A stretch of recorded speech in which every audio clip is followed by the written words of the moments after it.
La chose la plus charmante qu'une femme peut avoir, c'est la confiance. Mesdames et messieurs, merci de rester avec nous pour votre rendez-vous hebdomadaire. L'émission Femmes en avant, c'est une émission de femmes distinguées dans leurs entreprises, formations, métiers et autres, mais aussi aux hommes qui défendent le droit des femmes. Elle reçoit pour vous Madame Edith Maweza. Elle est la présidente de l'association Initiative DESA 43. Bonjour Madame. Bonjour. Bienvenue à nous. Merci beaucoup en tout cas. Bienvenue sur Jeudi Télévision et surtout à l'émission Femmes en avant. Merci surtout à vous de cette invitation. Merci. Alors, qui est Edith Maweza? Alors, tout simplement, Edith Maweza, c'est une femme. Je suis une femme de la diaspora. Je suis fille cadette, comme on dit, d'une famille de 5 enfants. Je suis de la diaspora. Je suis entre la France et le Congo. J'ai quitté le Congo à l'âge de 17 ans pour aller continuer mes études et aussi rejoindre la famille. Pendant cette période, j'ai eu à avoir un parcours scolaire et professionnel. J'ai un parcours dans la comptabilité, j'ai fait la fiscalité d'entreprise et pour finir, j'ai fait un master en ressources humaines. Aujourd'hui, je travaille pour un groupe américain qui s'appelle Wabtec Corporation. Je suis chargée de ressources humaines, en charge de la partie développement des compétences de salariés. Je m'occupe également de tout ce qui est carrière. Je suis en charge du recrutement des jeunes, tout ce qui est stage, alternance. Et je m'occupe également du quotidien des salariés. Au-delà de ce travail, je suis auto-entrepreneur. J'ai une société qui s'appelle IM HR Services, qui est spécialisée dans l'accompagnement et l'audit de ressources humaines pour les petites entreprises. Et pour finir, je suis également, comme vous avez dit tout à l'heure, membre, donc présidente de l'association Initiative 243. J'ai une équipe d'une dizaine de personnes avec qui nous travaillons en collaboration dans ce sens. Très bien. Vous êtes la présidente de l'initiative DESA 43. Est-ce qu'on peut comprendre ce qu'est l'initiative DESA 43? Alors, c'est tout simple, comme on entend Initiative 243. Donc, 243, c'est l'indicatif pays du Congo, de la RDC. Et ça veut dire tout simplement prendre des initiatives pour la RDC. Et pourquoi nous avons choisi Initiative 243, le mot initiative et puis l'indicatif pays de la RDC? Parce que il y a des initiatives qu'on doit vraiment prendre dans plusieurs domaines. Et nous, c'était important pour nous de prendre ce nom-là. Comme ça, pour que ça devienne un peu notre objectif à chaque fois qu'on pense à initiative, c'est-à-dire des actions qu'on doit à chaque fois mener pour le Congo. Et pourquoi vous avez mis 243? C'est juste pour le code d'Amboka, comme on dit? Oui, c'est la RDC. Oui, c'était pour faire en même temps joli, pour faire la différence, mais en même temps, c'était, comme on dit, avoir un code entre nous Congolais. Quand on parlait de 243, on savait que tout le monde savait qu'on parlait de la RDC du Congo. Vous êtes de la diaspora. L'initiative DESA 43, là c'est la RDC. Donc c'est-à-dire vous êtes que de la RDC ou bien vous existez pour d'autres pays? Alors, avant de répondre à cette question, je vais vous parler un peu de ma genèse au sein de l'initiative 243 parce que c'est très important pour moi. Vas-y. J'ai commencé j'ai été repérée pour entrer dans l'initiative 243, c'était au Congo. Oui. J'étais venue pour une mission pour une société dans le cadre de mon auto-entrepreneur. Donc, j'étais venue pour une société et j'ai été repérée pour intégrer Initiative 243 France, alors que j'étais au Congo. Donc, j'avais commencé en 2019, si je me rappelle bien, c'était au mois de mars ou avril 2019. Donc, j'ai commencé en tant que responsable de ressources humaines. J'étais en charge du recrutement de nouveaux membres, de l'intégration des membres et de temps en temps aussi, je m'occupais de l'organisation des réunions. Okay. Et ensuite, comme ça me tenait vraiment à cœur de faire partie de cette association-là, on avait beaucoup travaillé ensemble. Ensuite, j'ai été promue, si on peut le dire comme ça, en tant que responsable programme. Donc, on va voir tout à l'heure les différents programmes que nous avons au sein de l'initiative. Et après d'être promue en tant que directrice programme, j'ai été promue comme secrétaire générale. Okay. Et étant donné que je suis régulièrement Au Congo également, on avait besoin du renfort et j'ai été mutée pour être présidente en RDC, mais je garde toujours l'œil en France parce que c'est là où j'ai commencé. Et le plus important, c'est qu'en France, on a beaucoup d'actions, mais le cœur de nos actions, on va dire, c'est en RDC. On travaille là-bas, mais les actions concrètes qu'on mène, c'est en RDC. En RDC, très bien. Ok. Vous avez combien de temps déjà d'existence, l'initiative de 143? Alors, l'initiative 243, c'est-à-dire en RDC comme en France? Oui. En RDC, ça a été créé, ça fait un moment quand même, depuis 2015. Donc, ça a été créé en France et en RDC depuis 2016. Donc, ça fait un peu... Combien? Une bonne année, enfin des bonnes années d'existence. Donc, on a un peu d'expérience, on va dire comme ça. D'accord. Initiative DESA 43, c'est quoi votre objectif? Alors, comme j'ai dit tout à l'heure, notre objectif, c'est de prendre des initiatives, tout simplement pour le Congo. La base de l'initiative, c'est de fédérer nos compétences pour l'avenir du Congo. Au sein de l'initiative, à la base, le cœur de membres qui sont dedans d'ailleurs, ce sont des professionnels qui ont fini des études, qui sont dans les entreprises, d'autres qui sont entrepreneurs, d'autres qui sont dans plusieurs domaines en tout cas. Le but, c'est de pouvoir mettre toutes ces compétences ensemble, de réfléchir ensemble et de mener des projets. Nous, on travaille essentiellement avec des professionnels qui, peut-être par leurs finances, peut-être par leurs compétences, on se rassemble pour mener des actions dans l'éducation des enfants. Parce que on sait tous que l'avenir d'un pays dépend de la qualité de l'éducation qu'on donne aux enfants. Parce que c'est les enfants, nous on était enfants, c'est nous qui grandissons, on devient des adultes et on contribue par nos métiers professionnels, par nos activités ou même peut-être par l'artisanat pour un pays. Donc on a un programme d'éducation des enfants. C'est un programme qui consiste à non seulement envoyer les enfants à l'école, et d'ailleurs quand nous on a commencé, il n'y avait pas encore la gratuité scolaire, donc on payait les frais scolaires pour les enfants, on payait des frais des fournitures scolaires pour les enfants, et on les accompagnait dans les activités parascolaires, parce que on s'est rendu compte que l'enfant, pour réussir, doit être épanoui. Alors l'épanouissement se passe au sein de la famille, comme ça peut se passer à l'école, comme ça peut se passer dans d'autres activités parascolaires que l'enfant peut avoir droit. Comme je dis, on est dans l'éducation des enfants, on paye la scolarité des enfants pour les écoles parce aujourd'hui, on a grandi. Avant, on n'avait qu'une école, aujourd'hui, on a 3 écoles. Et dans la première école, c'est une école privée catholique. La scolarité, c'est une école privée, donc on paye toujours les frais scolaires. On a à peu près une quinzaine d'enfants. Donc jusqu'aujourd'hui, on prend en charge leur scolarité et on prend aussi en charge leur fourniture. Et de temps en temps aussi, on intervient quand ils ont des problèmes de santé. Et on a d'autres écoles qui sont des écoles publiques. Donc là, on n'intervient pas grâce à la gratuité, on n'intervient plus pour le paiement des frais scolaires. On n'intervient que dans les fournitures scolaires. Et ensemble, c'est un projet qu'on fait avec tous les enfants. On a créé un centre pour les enfants qui s'appelle la Maison Initiative 243, qui accueille tous les enfants. Le but, c'est de les accompagner au-delà de l'école, de faire des devoirs, de faire des sessions de rattrapage de cours, de faire des activités ludiques en lien avec les enfants, parce que l'enfant, au-delà de l'école, on a tous un talent, on a tous l'art qu'on a en nous, et le but de cette maison-là, c'est de pouvoir identifier l'art de chaque enfant. Et là, on fait des activités de danse, de ludique, de la peinture, on peut faire des dessins, etc. Donc ça, c'est le premier programme qu'on a. Et ensuite, on s'est rendu compte que l'enfant ne reste pas maternel. L'enfant, il grandit.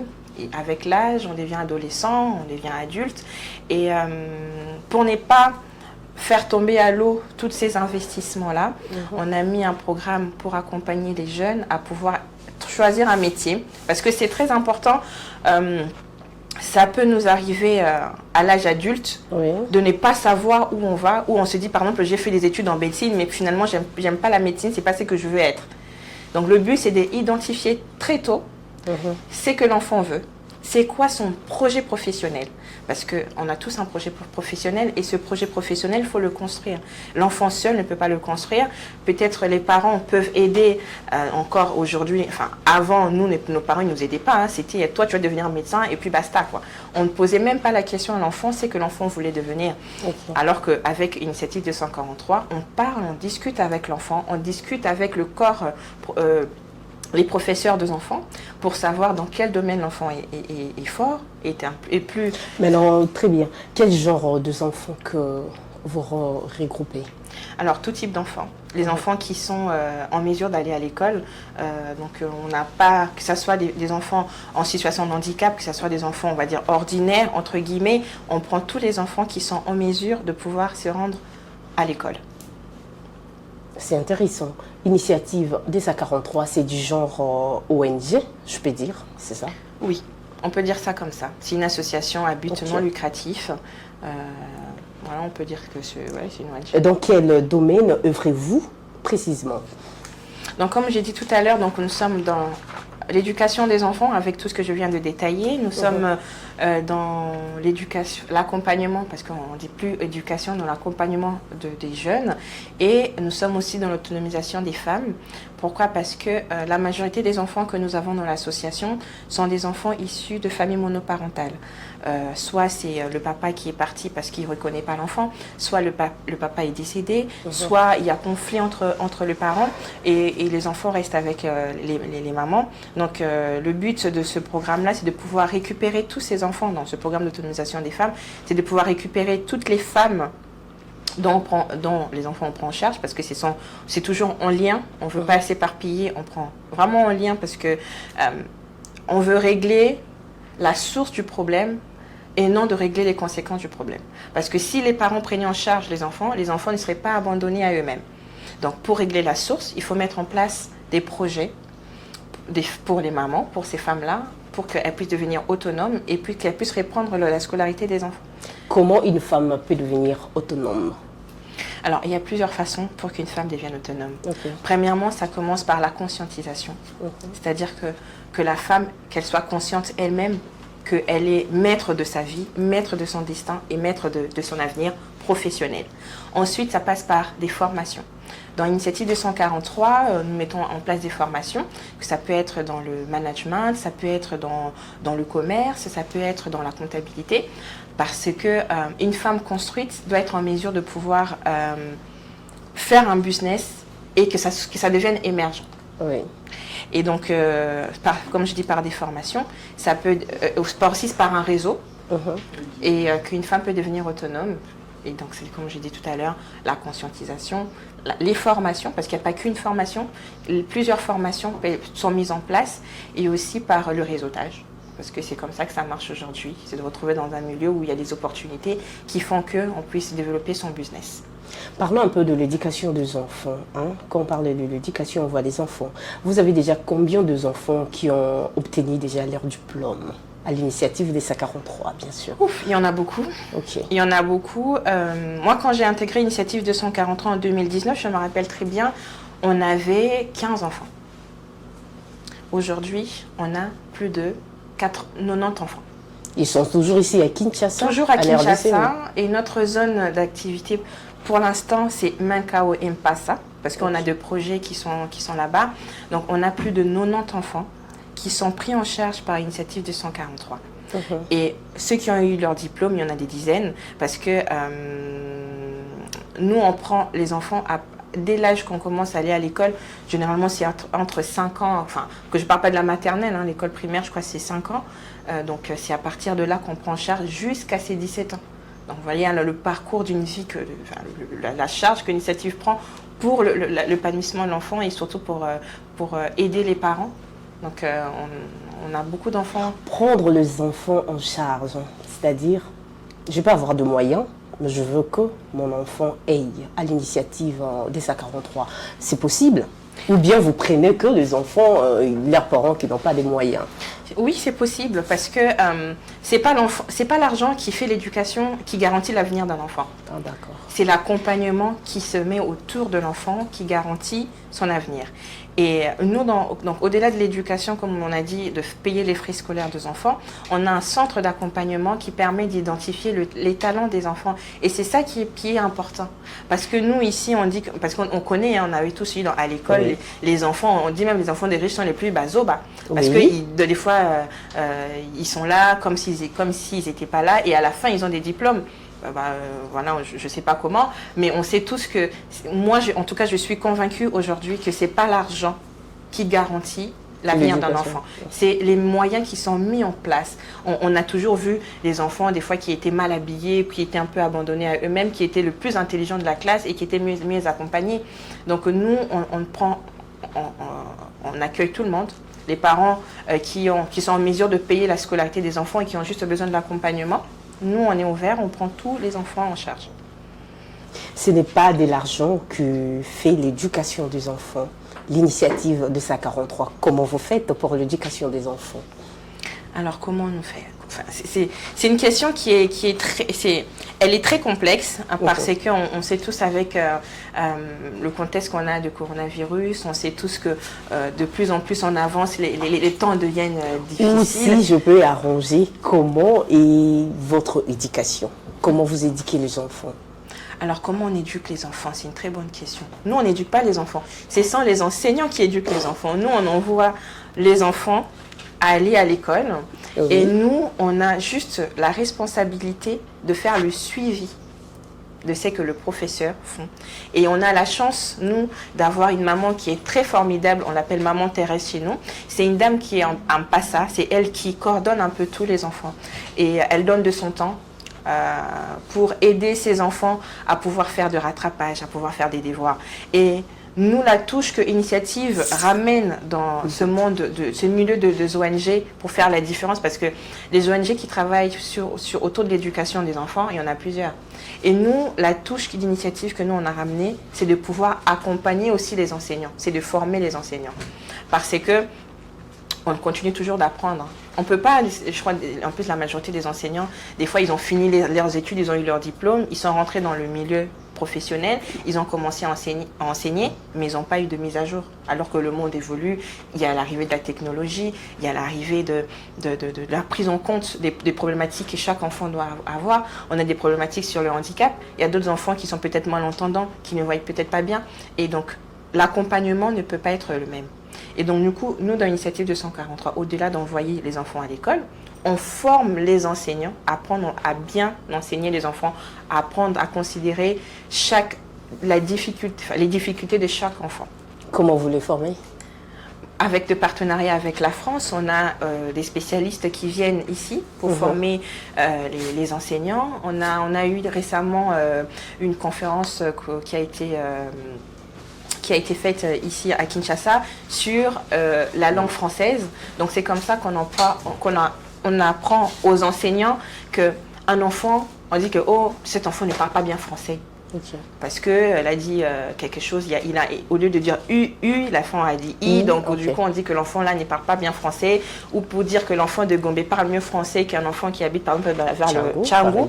Donc le but de cette formation-là, c'était de dire aux enseignants, le professeur de français, qu'il n'y a pas un mauvais français, il n'y a pas un bon français. Très bien. Chaque enfant apprend un français par rapport à son environnement. Et le but, c'est de se comprendre déjà. Il faut encourager les enfants à pouvoir parler. Et donc, ce sont des genres de conférences, de formations que nous proposons aux enseignants dans différents domaines. Là, on a commencé en français. La prononciation fait problème. Ça fait problème, mais les Canadiens, ils parlent français avec un accent canadien. Pourtant, on ne dit pas que les Canadiens parlent mal le français. Ce sont des politiques linguistiques qu'on doit aussi considérer dans l'enseignement au Congo. C'est-à-dire, les Congolais ont leur accent de français. C'est ça. C'est par rapport à la culture. Très donc, bien. Pourquoi le choix porté sur la RDC? Comme vous pouvez aussi porter le choix à Brazzaville, par exemple, à Nigeria, par exemple. C'est parce que vous êtes congolaise? Oui, je veux dire ça comme ça, et surtout, on le sait tous en Lingala, on dit avant hôtel ça pénalise son mninga, il faut d'abord côté analyse que l'on la certaine amie sur mon corps. C'est-à-dire avant de commencer à prendre en charge des responsabilités sur d'autres pays, sur d'autres enfants, il était important pour nous de marquer notre territoire, de pouvoir aider notre propre pays parce que le Congo nous a donné, moi je suis née particulièrement, moi je suis née ici, j'ai eu la chance de faire les études primaires et secondaires ici. Donc c'était pour moi une façon de rendre hommage à mon pays, de pouvoir rendre un peu ce que le Congo a donné et c'était important pour moi de revenir et de travailler dans ce projet. Alors, à part la RDC, la France, vous évoluez aussi à d'autres pays, c'est ça? Alors pour l'instant non, mais c'est quelque chose qu'on va développer. Mais pour l'instant, on veut d'abord mettre nos marques, atteindre les objectifs que nous sommes fixés, de faire vraiment le travail qu'on doit faire au Congo. Une fois que ça sera fait, on va aller dans d'autres pays, aider aussi d'autres Congolais qui sont dans d'autres pays, parce qu'il y a des parents aussi qui ont des enfants, mais pour l'instant, on est d'abord au Congo et en France. L'initiative DESA 43 est toujours à Kinshasa ou bien chez d'autres provinces? Ça existe aussi à d'autres provinces, c'est ça? Non, pour l'instant non, parce que on ne veut pas s'éparpiller. On ne veut pas être cette association-là vide qui veut être partout sans pouvoir mener des actions concrètes.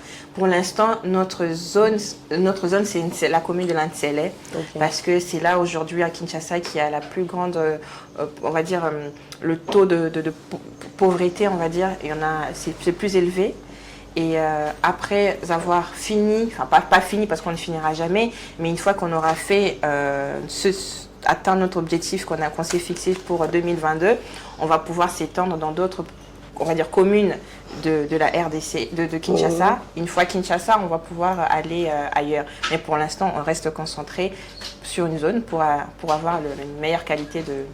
Vous avez dit la pauvreté, c'est beaucoup plus à la commune de Mtsile. Est-ce que vous avez fait, comment dirais-je, oui, un audit par rapport à cela? Oui. La pauvreté, c'est partout. La pauvreté, c'est partout, certes. La pauvreté, c'est partout. Mais là-bas, il y en a quand même beaucoup. Je ne sais pas parce qu'il y a peut-être moins d'institutions qui sont de ce côté-là. Parce qu'ici, la majorité des gens viennent vers la ville pour travailler. Et là-bas, ils sont des pêcheurs, des gens qui font de l'artisanat. Mais là, c'est pour le travail. Oui, c'est pour les travails. Mais les gens, ils ont... Un exemple simple. On a eu organisé une formation sur l'agro-business à Menkao, parce que Menkao fait partie, en tout cas, de cette zone-là. Oui.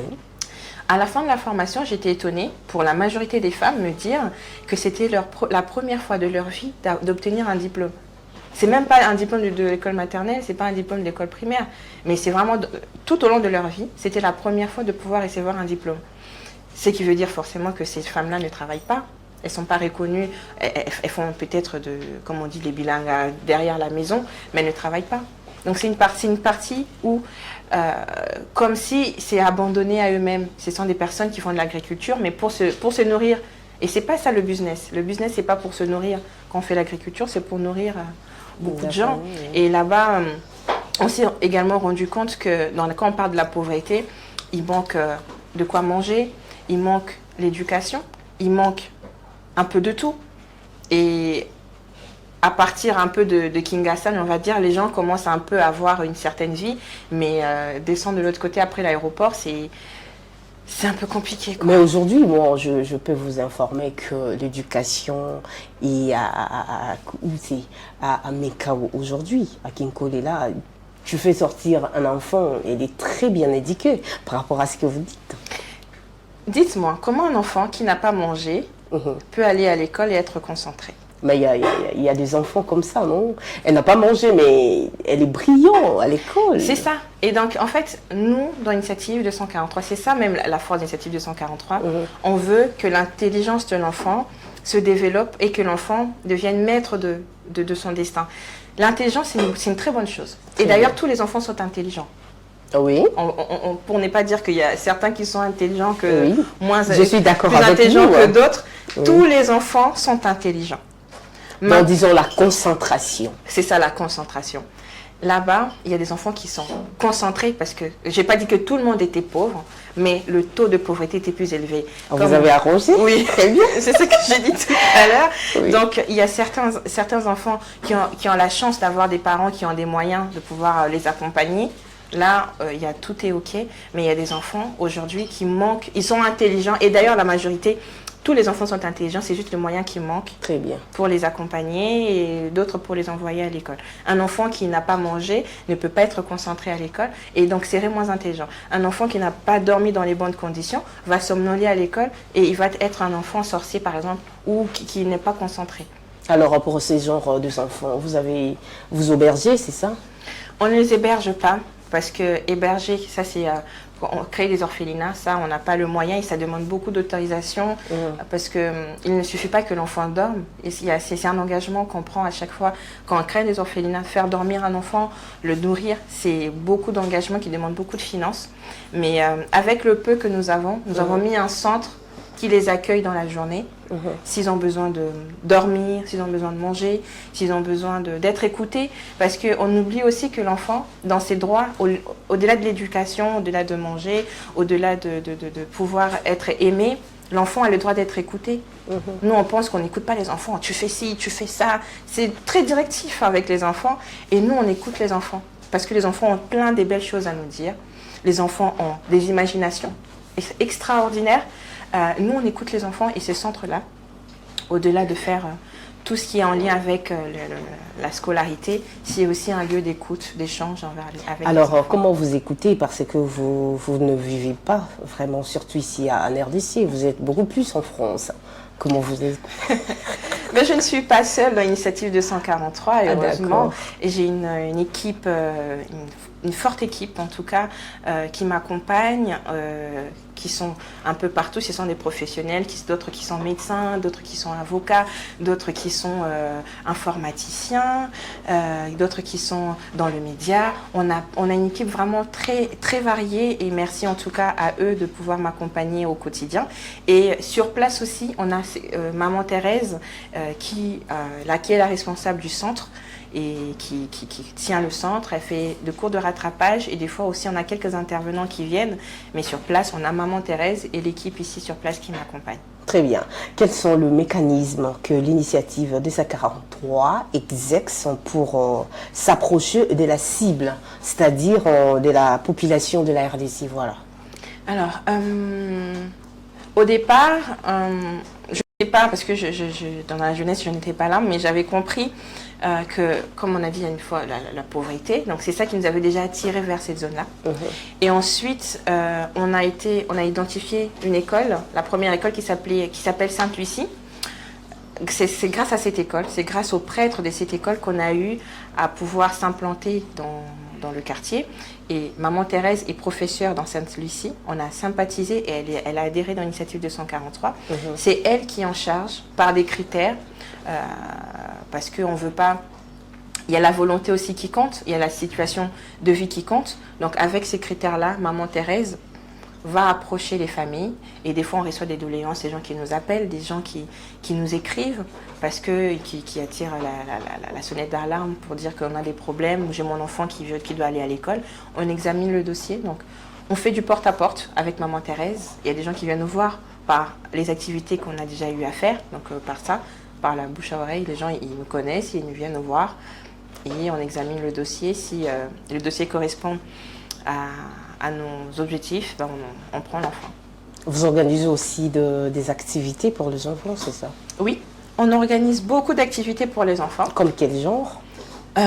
Donc on organise des activités, généralement c'est par thématique et par le calendrier de l'UNESCO, parce que c'est quand même l'organisme qui a un calendrier international sur l'éducation. Donc ça dépend si en fait la journée de l'éducation, on peut organiser des descentes dans les écoles pour sensibiliser. On a eu en 2021, on avait une très grande descente à Mpassa. On avait fait toutes les écoles avec qui nous travaillons en partenariat pour sensibiliser et fêter avec les enfants, manger avec les enfants, danser avec les enfants. Vous allez voir dans les images comment les enfants ils étaient émerveillés de nous voir. Là, c'est n'importe quel enfant ou bien ce sont des enfants de l'initiative de sa 43? C'était tous les enfants des écoles. Super. C'était tous les enfants des écoles parce que si aujourd'hui on a limité l'accès, c'est par rapport aux finances et on veut que ça soit encadré, mais on ne peut pas limiter, on peut pas restreindre la sensibilisation. C'est gratuit, c'est par la parole. Certes, on va se mobiliser, mais ça coûte moins que de prendre en charge la scolarité et tout ce qui va avec. Donc, on organise des journées de sensibilisation. Okay. Là, c'est dimanche, nous allons aller avec les enfants au jardin botanique pour que les enfants se familiarisent avec l'environnement, qu'ils comprennent l'impact de l'environnement aujourd'hui, les contextes avec le réchauffement climatique. Donc, on organise beaucoup d'activités. Et ces activités-là, ce sont les enfants d'Initiative 243 qui en bénéficient et les enfants des membres qui en bénéficient parce qu'ils travaillent dans l'année et les enfants des membres sont aussi considérés comme les enfants Initiative 243. C'est gratuit? Pour les enfants, oui, c'est gratuit et après, c'est une organisation. Il y a aussi des différents partenaires. Nous avons par exemple des sociétés qui nous contactent, qui nous viennent en aide parce qu'on a besoin d'aide dans une association. On n'a pas de bénéfices, on n'a pas on va dire, c'est pas un business, on n'a pas des choses qu'on vend pour avoir des bénéfices. Donc on fait appel aux partenaires, aux entreprises, aux particuliers, aux parents qui nous aident. Des fois, ça dépend des activités pour pouvoir les réaliser. Très bien. Alors, pour adhérer à l'initiative de sa 43, qu'est-ce qu'il faut faire? Alors, pour adhérer dans l'initiative 243, il faut être sérieux, premièrement. Le premier critère, ce n'est pas un critère financier. C'est très important parce que l'argent ne construit pas quelque chose. C'est d'abord la personnalité. Il faut être très sérieux parce qu'on traite une population qui est très sensible. Un enfant est très sensible, même au niveau de la protection, même au niveau de sa carrière, de son avenir. L'enfant est très sensible. Le premier critère pour adhérer dans l'initiative 243, il faut être sérieux. Le deuxième critère, c'est d'être adulte, pas forcément majeur, mais adulte, de pouvoir prendre l'engagement de se mettre. Parce qu'on ne veut pas avoir des gens qui sont là mais qui ne travaillent pas ou qui n'accompagnent pas l'association parce qu'on a beaucoup de projets. Donc on a besoin de gens sérieux, des gens motivés. Et aussi pour ceux qui travaillent, c'est moyennant une cotisation. Il y a des fourchettes qui sont fixées en fonction des revenus. Si on a moins, si on a beaucoup, si on a zéro. Si vous n'avez rien du tout, vous pouvez quand même adhérer. Mais voilà, d'abord la personnalité et ensuite des moyens financiers. Donc, c'est-à-dire vous cherchiez des gens matures? Alors, la maturité, on peut l'avoir dans l'initiative 243, mais d'abord, il faut avoir la volonté de pouvoir donner de son temps, de donner de ses moyens pour les enfants. C'est d'abord ça. Et ensuite, on peut voir les critères financiers. Si on n'a pas, tant pis. Le plus important, c'est de donner d'abord son temps. Et même le temps, c'est de l'argent, comme on dit. Oui. Donc, c'est déjà ce qui est important. Comment est les projets éducatifs et culturels que l'initiative de sa 43 a déjà réalisés en RDC ou ailleurs? Alors, beaucoup. Déjà, le fait de créer un centre éducatif. Je pense qu'il n'y en a pas beaucoup au Congo. Un centre dédié pour l'accompagnement des enfants. Un centre qui est dédié à l'écoute des enfants, il n'y en a pas beaucoup au Congo. Nous avons déjà organisé des activités culturelles, notamment la sensibilisation sur l'absentéisme dans tout le quartier de Passa. Nous avons organisé des activités en lien avec la Journée internationale d'éducation. Donc, on a visité un parc animalier vers Linsele. On a eu à faire comment on appelle ça, de parrainage. Parce qu'il y a certains enfants, et c'est quelque chose qu'on va encore développer plus, qui ont eu, on va dire, grâce de pouvoir avoir des parrains. Très bien. Parce que c'est un système qu'on veut vraiment instaurer. Parce qu'on dit que, moi je le sais, on lui dit toujours qu'un enfant copie toujours ce qu'il voit. On a toujours un miroir, et généralement, l'enfant copie toujours ce que papa fait ou maman fait. Parce que c'est le modèle qu'on voit. On se reflète sur l'adulte. Et le fait de pouvoir créer un parrainage avec un enfant, ça permet à l'enfant de pouvoir voir son miroir. C'est-à-dire, moi je suis adulte, je travaille dans les ressources humaines, je vais parrainer un enfant qui a pour objectif, qui veut faire le même métier que moi, je vais mieux l'accompagner. Parce que même si c'est un enfant, avec le mot d'enfant, je vais mieux l'accompagner. Et l'enfant après est motivé de savoir que est motivé en se disant que c'est possible. Donc si ma marraine, mon parrain, a réussi à devenir manager en ressources humaines, mais moi aussi, je peux le faire. Donc c'est une façon de encore mieux coacher, motiver les enfants à ne pas abandonner et aller jusqu'au bout de leur scolarité et aller au bout de leur projet professionnel. Donc ça, c'est un grand projet éducatif que nous sommes en train de mettre en place et qu'on veut vraiment développer. Et voilà. On a eu aussi un concert humanitaire avec les enfants. C'était en France. Le but, c'était de pouvoir récolter de l'argent. On a eu la chance, ça a été fait grâce à notre parrain Arthur Massoakou qui a eu à financer ce grand projet. C'était un concert, on va dire, humanitaire, éducatif. C'était gospel, on a chanté, c'était pour les enfants. Donc c'était en France. Et voilà quelques activités, d'autres que je vais peut-être citer une autre fois ou tout au long de l'émission. Mais voilà ce qui me vient en tête là tout de suite. À quel âge alors qu'un enfant peut quitter l'initiative de sa 43 pour son engagement? Alors, normalement, comme j'ai cité tous les programmes, il n'y a pas un moment donné que l'enfant doit abandonner l'initiative de 143 parce qu'on prend à l'éducation, on prend à l'accompagnement quand on est adolescent. Et après, je pense, une fois que l'enfant a un diplôme, il n'y a pas un âge, parce qu'il y a des enfants qui arrivent à avoir leur diplôme plus tôt que d'autres. Imaginons une jeune fille qui a 25 ans, qui est encore à l'école, la dernière année de bac. On a le diplôme d'État. On ne va pas le chasser du programme parce que par rapport à l'âge. Bon, à quel moment? À quel moment? C'est une fois que l'enfant a son diplôme. On fait son projet, on lui demande c'est quoi son projet professionnel. On construit ensemble le projet professionnel de l'enfant. L'enfant, s'il veut faire des études universitaires, si on a le moyen de le faire, on l'accompagne. Si on n'a pas le moyen, on fait appel à nos partenaires.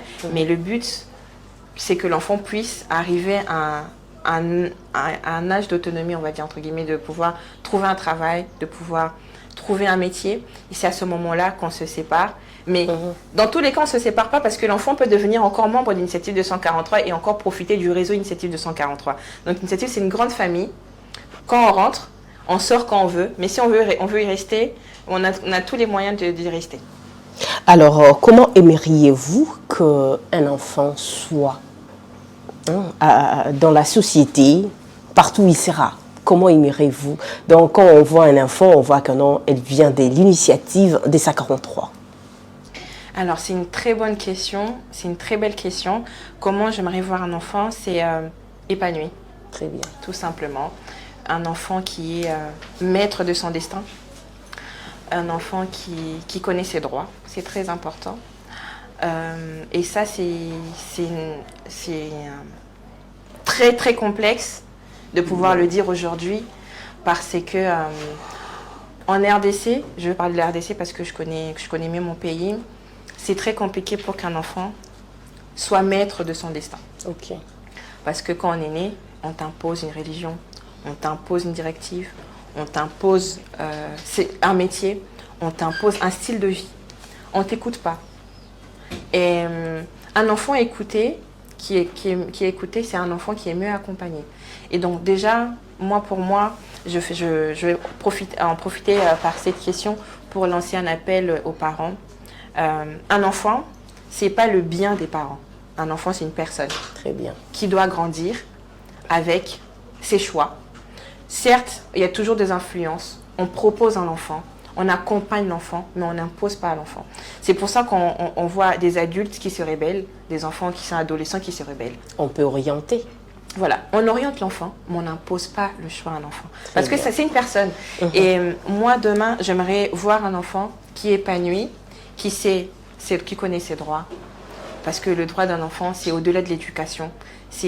L'enfant doit être aimé. Et une personne qui est aimée, ça se voit sur son comportement, par ses agissements, par son devenir. On sent que cette personne a eu de l'amour. Et ça, c'est un droit. Les gens, ils pensent que l'amour, on le mérite. Non, non. Un enfant on met un enfant au monde, l'enfant a droit à l'amour, à l'accompagnement, à la sécurité, à la nutrition, à l'eau, à tout ce paquet. Moi, je veux voir un enfant, comme je dis, qui connaît ses droits, qui est aimé, qui est épanoui et qui est maître de lui-même et qui devient, pourquoi pas, un président de la République, un enfant d'initiative 243, ça serait vraiment ma plus grande joie. Mais il y a aussi comment dirais-je, l'amour hypocrite. Je te montre l'amour, ce n'est pas l'amour. Oui, il y a beaucoup d'amour hypocrite. Et d'ailleurs, moi, je ne dirais même pas que c'est de l'amour hypocrite, je dirais que c'est l'amour par intérêt. Les parents qui disent « Nabota moi nangai, pas ça sanga ». Qu'elle puisse aller à l'initiative des 143. Voilà. Ou Nabota moi nangai, ça sanga, ou j'envoie mon enfant dans l'initiative 243. Je les abandonne dans l'initiative 243 parce que je ne veux plus moi, de je ça. ne veux plus. Voilà. Non, ça c'est pas bien parce que l'initiative 200, comme j'ai dit tout à l'heure, qu'il y a des critères qui sont mis en place. Il y a la volonté des parents. Parce que nous, si on voit, et d'ailleurs même les moments, par rapport à la question, les moments où on sort un enfant, quand on voit qu'il n'y a plus la motivation des parents et que les parents ne sont plus coopératifs. Un enfant, quand il est dans l'association, les parents doivent montrer leur volonté d'accompagner aussi leur enfant. C'est pas non, c'est une charge qu'on doit se partager. Ça doit être une charge, mais pas un fardeau. Voilà. Donc voilà, le mot est bien choisi. Les parents, il ne faut pas qu'ils aient un amour hypocrite ou abandonner leurs enfants aux institutions. Parce que nous sommes des personnes, on a aussi d'autres occupations, on a peut-être d'autres priorités. On peut peut-être mettre votre enfant à l'écart, alors que s'il y a aussi votre accompagnement et notre accompagnement, c'est ça qui fera que votre enfant va mieux se développer, mieux avancer au sein de notre structure. Comment vous organisez des activités à l'initiative des 143? Alors, ça dépend dans quel programme on se trouve. Pour les enfants, donc il y a l'aide de Maman Thérèse qui est sur place pour l'instant, qui identifie les enfants. Donc on a une grille, un entretien qui est fait avec le parent. Donc que ce soit le père ou la mère, il y a un entretien qui est fait pour savoir si le parent travaille, si l'enfant, c'est quoi la motivation des parents, c'est quoi la motivation de l'enfant. Une fois que c'est fait, on passe sur les critères financiers. Est-ce que effectivement le parent n'a pas assez de moyens pour pouvoir s'occuper de l'enfant? Une fois que c'est fait, l'enfant entre dans l'initiative 243 et à l'intérieur, l'enfant est pris en charge par des professionnels qui vont identifier. On a une fiche, je ne sais pas si on aura l'occasion de le voir, une fiche par enfant où on écrit le descriptif, l'histoire de l'enfant. Parce que chaque personne a une histoire, chaque enfant a une histoire. On écrit l'histoire qui fait que l'enfant vienne chez nous. On écrit, à chaque fois, on actualise les derniers relevés de notes de l'enfant, qu'on appelle les points. Comment Monazaki, point fort naillé, point faible naillé. Et c'est ça qui nous permet de pouvoir identifier le talent de l'enfant. Et aussi, à la fin, c'est vraiment la partie que j'aime le plus, c'est de dire, on demande à l'enfant, qu'est-ce que tu veux devenir? Et on le note dans ces fiches-là. Ça se met à jour, ça s'actualise parce que entre ce qu'on dit qu'on est enfant et ce qu'on devient, des fois, il y a un décalage. Et à chaque fois, on met à jour chaque année, qu'est-ce que tu veux devenir, qu'est-ce que tu veux devenir. Mais ça peut arriver aussi, un enfant peut te dire que je veux être docteur, mais ce n'est pas sa passion. Oui, ça c'est vrai, c'est quand l'enfant rentre. Mais comme avec les entretiens, avec l'accompagnement qui est mis en place avec le centre, si l'enfant avait choisi par dépit de parents ou parce que l'enfant a été forcé, au fur et à mesure que l'enfant évolue au sein du programme, l'enfant change et dit exactement ce qu'il veut faire. Donc ça, c'est pour les enfants. Pour les mamans, le recrutement, c'est pas généralement, une fois que l'enfant rentre, c'est parce que la maman a eu un problème. Donc automatiquement, la maman, si elle veut, elle adhère dans le programme d'autonomisation des femmes. Et pour les jeunes garçons, généralement, ce sont les mêmes jeunes qui grandissent quand ils arrivent après le diplôme d'État. C'est les mêmes enfants qu'on récupère. C'est vraiment, généralement, c'est des fois une famille, ils se connaissent entre eux. C'est une chaîne, donc c'est à l'entrée, il y a une fiche, mais après à l'intérieur, des fois, ça dépend de C'est-à-dire, il n'y a pas des critères, comme des critères des enfants ou des critères de maman, c'est ça? Si, il y a des critères. Premièrement, on parle de la motivation des enfants, parce que pour nous, c'est très important. Un parent qui n'est pas coopératif ne nous aidera pas à aider son enfant. Comment savoir? Comment savoir?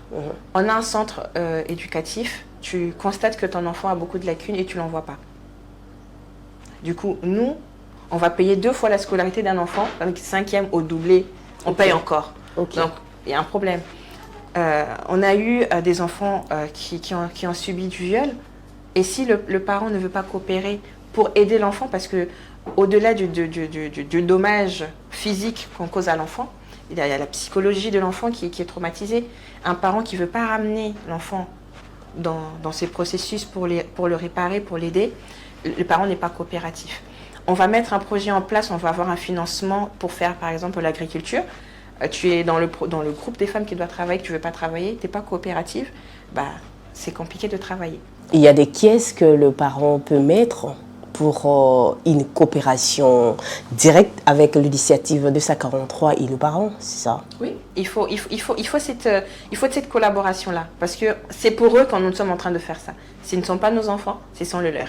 Donc si eux, ils ne mettent pas leur contribution, c'est compliqué. On va pas les forcer parce que c'est pas du forcing. On n'est pas en train de faire la dictature. C'est de l'accompagnement. Et accompagnement, ça veut dire que chacun met du sien pour qu'on avance ensemble.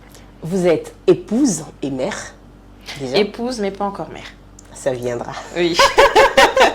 C'est-à-dire votre enfant sera aussi à l'initiative de 243, c'est ça? Obligatoirement. Ah mais pourquoi obligatoirement?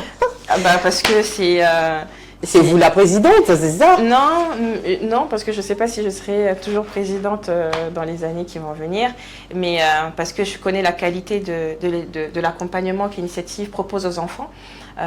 Et c'est pour moi, mon enfant doit y être pour aussi en bénéficier.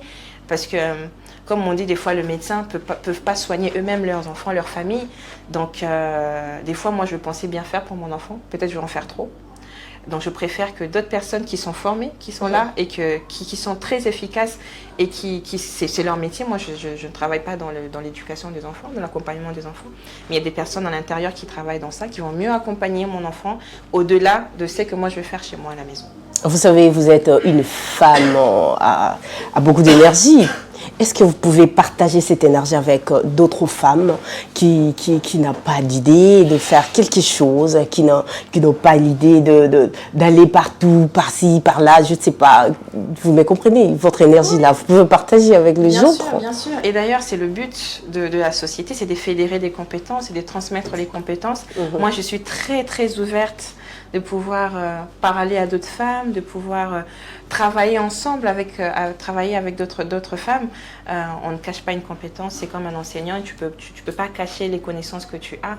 Moi non plus, je peux pas, en tout cas, en termes de compétences, avec les expériences que j'ai eues au sein de l'association, des expériences que j'ai eues tout au long de ma carrière professionnelle, parce que ça fait quand même 7 ans que je suis dans le métier de ressources humaines.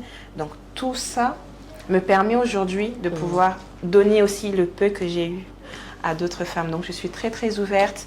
Je pense que dans les mois qui vont suivre, dans les années, on va aller dans les écoles, dans les universités, rencontrer aussi d'autres jeunes femmes pour discuter avec eux sur leurs projets professionnels. Je peux aussi en profiter. Mais bien sûr, oui. Merci beaucoup. Alors, un mot, nous sommes déjà presque à la fin. Un mot pour l'initiative des 243 et pour les familles qui n'ont pas de moyens et de familles qui ont de moyens mais ils ne savent pas comment éduquer les enfants et les orienter. Alors, si je devais dire un mot par rapport à cette longue question, je dirais aux parents, d'abord, je vais commencer par remercier les membres de l'initiative 243 pour le travail qu'ils sont en train de faire et tout le travail que nous sommes en train de faire, parce que sans eux, on n'allait pas parler d'initiative 243, c'est leur dévouement, leur contribution, leur savoir-faire qui fait aujourd'hui qu'Initiative 243 soit aujourd'hui en train toujours de fonctionner et de mener plusieurs actions. Et pour les parents, ce que je dirais, c'est que, chers parents, soyez responsables de vos enfants. Quand vous décidez de mettre au monde un enfant, c'est tout un avenir que vous devrez préparer. C'est pas une blague, c'est pas un jeu, c'est un investissement que vous devez faire sur cet enfant-là. Alors, ça peut arriver dans la vie par des circonstances qu'on n'arrive pas, qu'on a du mal. Ayez ce moyen de l'avouer et de vous faire accompagner par des structures comme Initiative 243. On ne vous demandera pas des millions, on demande à personne de ramener un apport financier pour accompagner un enfant. C'est juste la volonté. Ramenez vos enfants, parce que si on a une génération des enfants frustrés qui ne savent pas ce qu'ils doivent faire, Parce que encore aujourd'hui, je pense que c'est interdit dans les écoles. Moi, je me rappelle quand j'étais à l'école primaire, on nous frappait. On nous frappait. Si on a des enfants, parce que soit on n'avait peut-être pas fait le devoir, ou peut-être parce qu'on était fatigué, on venir en retard à l'école, venir en retard, on nous frappait. Donc, on ne veut pas créer une génération. En tout cas, on veut rattraper la jeunesse. Hein. Pour faire simple, on sait aujourd'hui ce qu'il y a comme la jeunesse qu'on a, on le sait tous, ça ne sert à rien de le répéter. On sait que aujourd'hui, il faut rattraper les enfants, sauver un peu ces enfants-là. Et ça se fera grâce aux parents. Et on a aussi besoin de se faire accompagner parce qu'on a besoin de finances. On ne peut pas faire ce que nous sommes en train de faire sans argent.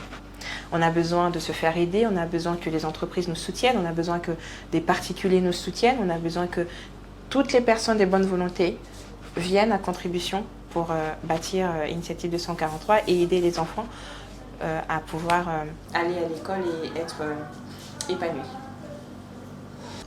Merci Madame Edith de répondre à notre invitation sur JDIC Télévision et surtout à l'émission Femmes en avant. Merci surtout à vous, merci à la chaîne JDIC TV de m'avoir invitée.